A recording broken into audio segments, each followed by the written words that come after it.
The Justice Department is filing charges against a Chinese dissident living in the U.S. with covertly working for China's intelligence agency. The charging documents accuse a naturalized citizen of the U.S., who's a resident of Queens, New York, of spying on pro-democracy activist groups on behalf of the Chinese government. 67-year-old Yuanjun Tang protested against the Chinese Communist Party in the 1989 Tiananmen Square demonstrations.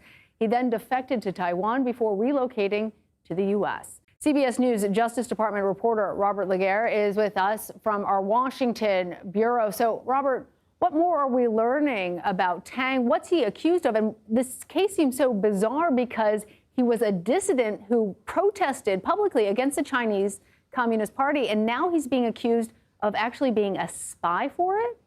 Yeah, that's right. Hey, good afternoon, Lana. Thanks for having me. So Tang is accused of working, as you said, as a foreign agent of Chinese intelligence. He's accused of communicating with a Chinese intelligence officer living in mainland China over the last few years, starting in 2018, and working on behalf of Chinese intelligence, taking pictures of and transmitting them to China of pro-democracy groups living in China, dissident groups that he was a part of, and sharing information about them. Prosecutors allege he even worked to get that MSS agent into a group chat that was used by over 100 dissidents to communicate about pro-democracy activity here in the U.S. He's also accused of sending information about campaign finance and campaign staffing and information about a pro-democracy activist living in the U.S. who was running for Congress here in the U.S. at the time.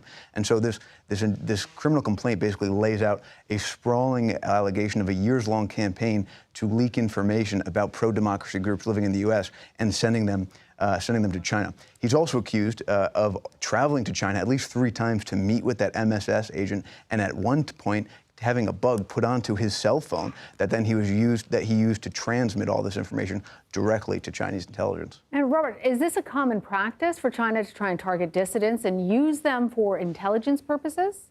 Yeah, so the Justice Department has been cracking down a lot on what they are saying is transnational repression cases in which individuals abroad target dissidents living in the U.S. who are speaking out against the government. There's been a few high-profile cases tied to India in the last few months, and over the last many years, the Justice Department has announced charges tied to China. You'll remember 2 years ago, the Justice Department brought a case alleging that they actually established a secret police station in the U.S., accusing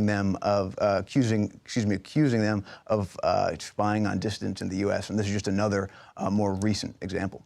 All right, Robert Legare, thank you. Thank you.